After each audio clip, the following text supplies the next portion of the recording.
Hello and welcome to DNQ Football and to another quarter-final preview in Football at the Pacific Games 2023.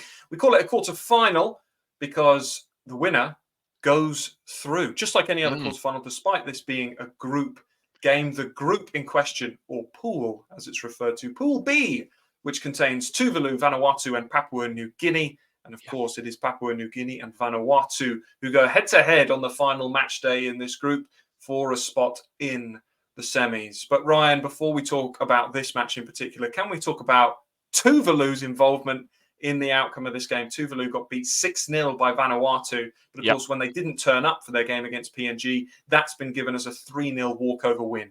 Yes. Yeah. They're pesky, aren't they? Sneaky. Sneaky. Someone there knows someone in the Vanuatu setup and has gone, hold on, chaps.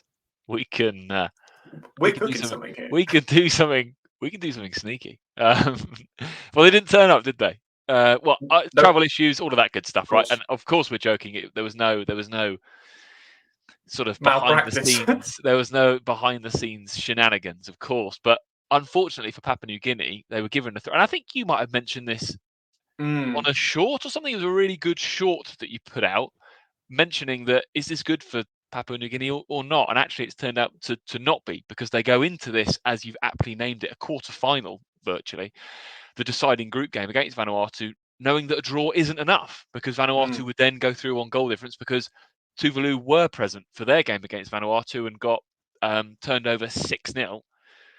So for Papua New Guinea, they're probably like, oh, we'd have quite liked the opportunity to play them, because we probably would have beaten them probably more than 3-0. The squad that Papua New Guinea have got going forward, we know that they've got plenty of good players, good attacking players. So rather than beat them, let's say 6-0, let's say 7-0, just so we can see how this would lay out. Their mindset going into the game, that rather than be like, oh, we can play out for a draw, they have to now win the match, don't they? So tricky. How would you describe it? Yeah, I mean, look, I did a preview for the Fiji-Tahiti game. And I said before that one, for Fiji, 2 results are okay here because they've already won 10-0.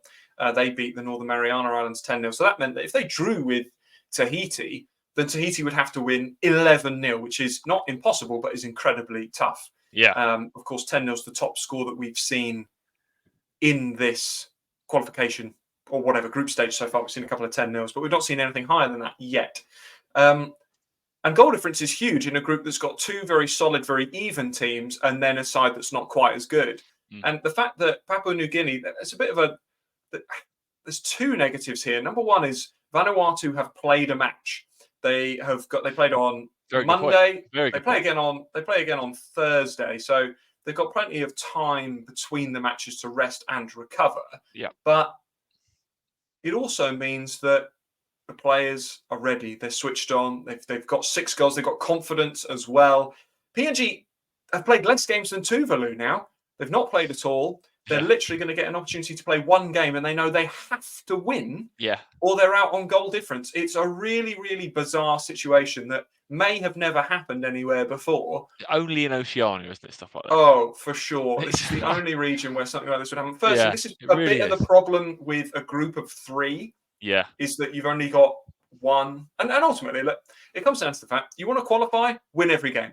You've got 2 games to play, win both, and you get through. But you've only got to go off the fact that Fiji and Tahiti actually did draw to know that goal difference is huge in this tournament. And like you say, Papua New Guinea effectively go into it not 3-0 down because they only need a goal. They only need to win 1 to go through. But they're effectively, pegged back a little bit by the fact that Vanuatu get that double chance like you see on a bet slip.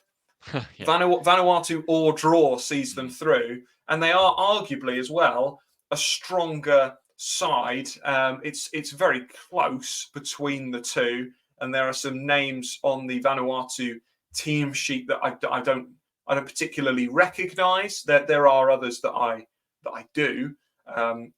Azaria Solomon, for example, John Alec. These are the players that I'm aware of, and then there's a few other players that I personally don't know. So I can't comment on whether or not their team is really, really good. But all I know is that from a PNG perspective, they are, of course, without the come-alongs, which defensively makes a huge difference. They still pack a punch going forward. But these players have had 0 warm-up time. Yeah. So they've not had the opportunity to play any games at all. Yeah, that Vanuatu lineup from their game against Tuvalu looks very different than the squad list that we saw pre. I thought they had all their big guns playing, but it doesn't look like they are in that squad list. I fancy PNG. Oh, that's a big shout.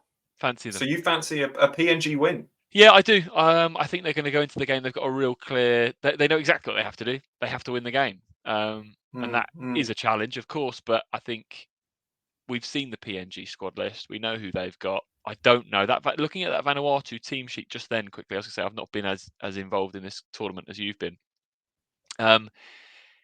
It's not. It's missing some key names there.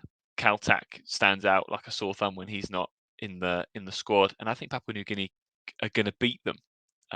This is only in a few hours. This game, isn't it? We better get this on. We better get this on the channel. This will be on the channel. What is for us tonight, but of course the game kicks off at lunchtime on the 23rd of November, Solomon Islands time. They're 11 hours ahead of where we are in the UK, so it works out as about midnight, just after midnight, 1 o'clock in the morning that this game's on. So yeah, our preview will be going out for this, and then a few hours later, kickoff will take place in this absolutely massive game. And if you want to keep up to date with what the scoreline ends up being, you can either wait for our preview of the semi-finals here, or you can head over to our Twitter where we'll keep you up to date. Again, you mentioned only in Oceania earlier. The comms out of this tournament equally just non-existent. You have to wait hours after kickoff to have official confirmation of anything. I've had to go onto the teams, the nation's individual Facebook pages to find out the full-time results. So a brilliant tournament. I'm buzzing for this game. I think it's going to be tough for PNG. There are more names that I recognise, but I'm going to go different from you, and I'm going to back Vanuatu to progress. I don't know if I'm confident enough that they'll win it, but I think I've got to give the edge to a side. Yeah, fair. I'm going to give the edge to the side that can afford a draw. I think the fact that they get that double chance, but also a player to watch out for, just because I can see his name and it's cool, and he scored 2 against Tuvalu. Godin Tenene, the number 7 for Vanuatu. I think that that name alone leads me to believe that he's a real talent. And that he can cause some problems. I will say, insight you only get here on DNQ Football. I've read a name and I like it.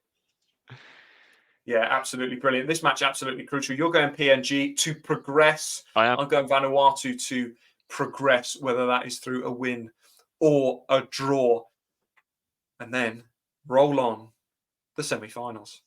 Thanks for watching, and as always, we'll see you next time.